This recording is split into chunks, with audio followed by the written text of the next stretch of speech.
شلون يعني أديتي كل هذه الجمالية والروعة؟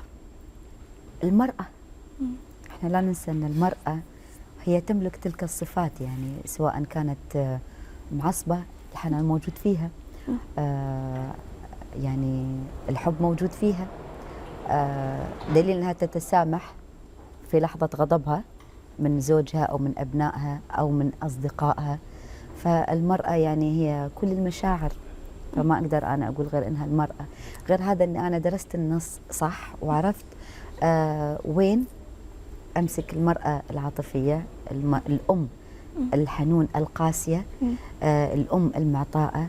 يعني حتى لما تزوجت بنتها تبكي من غير دموع وما تحسس بنتها، مع ان هي تبكي من الداخل. نعم. الكاتب اخوي حسين المهدي كان كنت متواصله معه لما كان يجيني اللوكيشن، كان يجي اللوكيشن يزورنا، فيكلمني شنو شاف على بالمونتاج او نقول غرفه العمليات. حلو. فكان يقول لي وصلتي لي اللي انا ابيه ككاتب. جميل. كنت متفقه مع استاذ علي العلي ساعات ان انا ادخل صباح الله خير، طبعا اقول ما اقدر اقول اخته فاصبح على المجموعه داشه باسمه. فهذا اذا كان عندي راحه يوم. بعدين اقول حق استاذ علي، اقول له اذا حسيتني طلعت شويه عن امنه بس نادني امنه.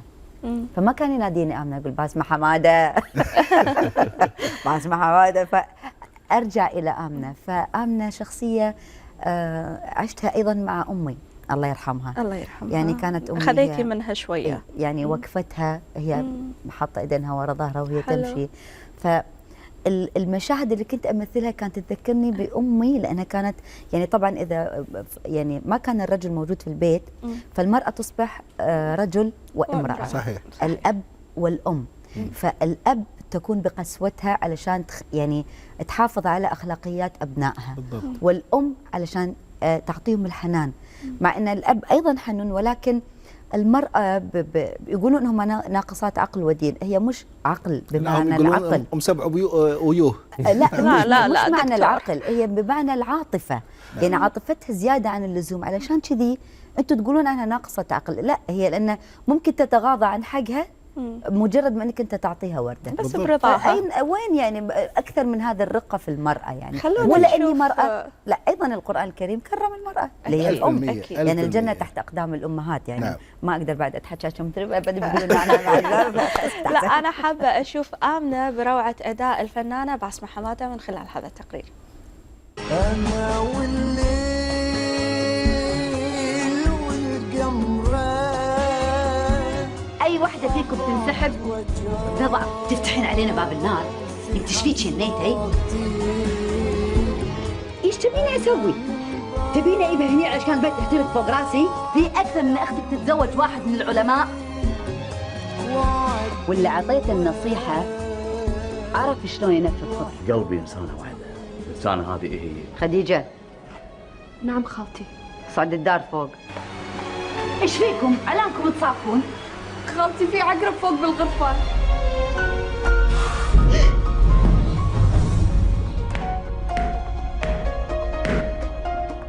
وين بتروح من آمنة؟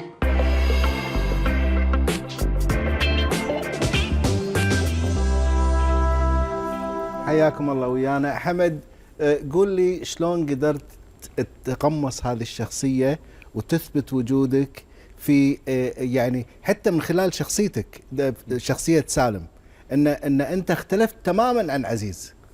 صح. إيه؟ اول شيء تعايش مع الشخصيه، التقمص عندنا غلط احنا. عجيب. اي غلط. زين. حبيت الشخصيه. في مخرج يوجه ما نطلع عن الخط. مو بس دوري انا، يعني حتى بالمسلسل هذا تلقى مثلا كل الادوار، كل الممثلين كل واحد فيهم مبدع بدوره. مكتوب صح. مكتوب صح. نعم. وكل واحد حاب دوره، حاب شغله، وقاعد كل دور فيه ابداع حق الممثل اللي قاعد يأديه. نعم. نعم. وكلكم يعني اديتوا بحرفيه زياده لدرجه ان الكل يقول ما ندري منو الممثل الافضل في هذا العمل. صح يعني ان كل ما مثلا مشهد حق شخص ما يصير فيه دروب. نعم. وكل ممثل في تحدي بينه وبين نفسه بالدور اللي قاعد يأديه. يعني اكتملت كل العناصر، عندك الكاتب والمخرج واداء الممثلين، بس دائما عملوا عمل يقولون ناجح. اذا صح. كان الورق حلو خلاص تصنع الدراما. نعم. لأن المخرج ينقل اللي مكتوب بالورق على الشاشة فإحنا نشوفه. صحيح. أنا أمسي بالخير على الكاتب البحريني حسين مهدي، مساك الله بالخير أستاذ حسين، وسعداء جدا بهذا الاتصال الهاتفي. والأستاذ باسمة والأستاذ حمد، ويا مرحبا فيكم. يا هلا مرحبا. مرحبا أنا بك أستاذ أحييك حسين. جدا على هذا النص وعلى غيره من النصوص اللي استمتعنا فيها في الماضي واللي منتظرين إن شاء الله أكثر وأكثر في المستقبل القريب إن شاء الله. أستاذ حسين، الشخصيات اللي كتبت والأحداث اللي طرحت يعني كانت وايد واقعية والناس ارتبطوا فيها. يعني أول مرة نشوف دراما، أنا ما أبي أقول أول مرة، بس أنا شخصيا حسيتها وايد قريبة. يعني كل مرة نحس إنه شوية في تمثيل يعني، لكن هذا كان في واقع متحرك على الشاشة. أي نعم، وهو بالفعل يعني القصة أنا أنطلق منها بمنطلق شوي مختلف. يعني مرات أنت تكتب تنطلق من القصة إلى الواقع وتطرح اسقاطات معينة. أنا لا، أنا منطلق من الواقع إلى القصة بالعكس يعني. نعم. اجيت من واقعي، من بيتي، من حياتنا، وانطلقت الى القصه اللي انا في بالي، ولذلك صار التاثير ممكن مضاعف. يعني كل واحد شعر بشيء يعني معين وصل. نعم. فهذا هو متقصر طبعا، بس كل واحد وين انطلاقاته ممكن يصل له بهاي الطريقه. نعم. طيب وايد ناس قالوا ان حضرتك تاثرت بالمسلسلات التركيه، وعلشان كذي كان النص يعني قريب جدا، لأن التكنيك نفسه استخدمته وخلجته، خليته خليجي.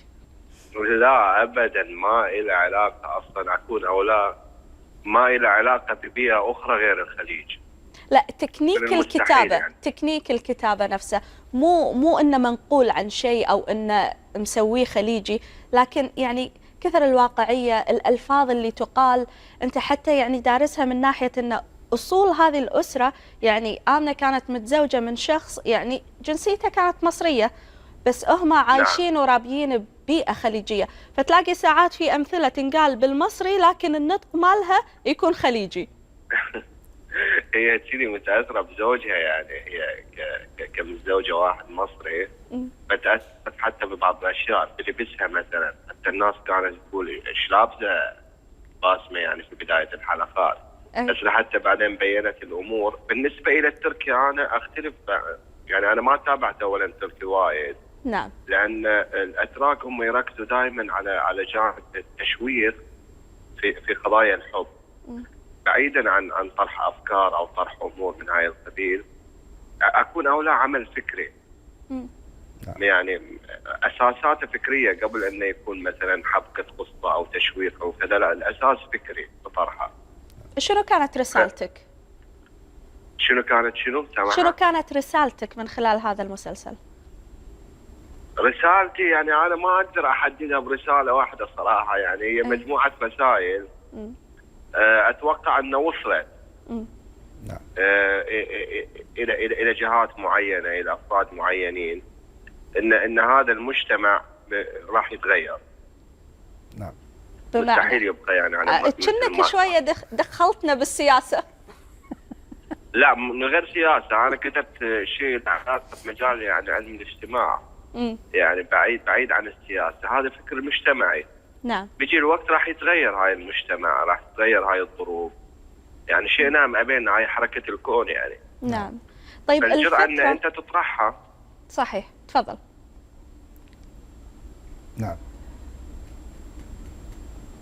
أستاذ حسين تفضل كمل. فالجرأة هي أن أنت تطرحها. البعض قال والله العمل جريء، اجوا تكلموا أن العمل جريء. عمل يعني ما في إثارات أو أمور لها علاقة بالجرأة الإغرائية أو مثل ما يطرح في المسلسلات. هو جريء فكريا. نعم، أنا أتفق معاهم. أن تيجي تطرح فكرة اجتماعية في هالوقت الحرج جدا، هي جرأة. نعم.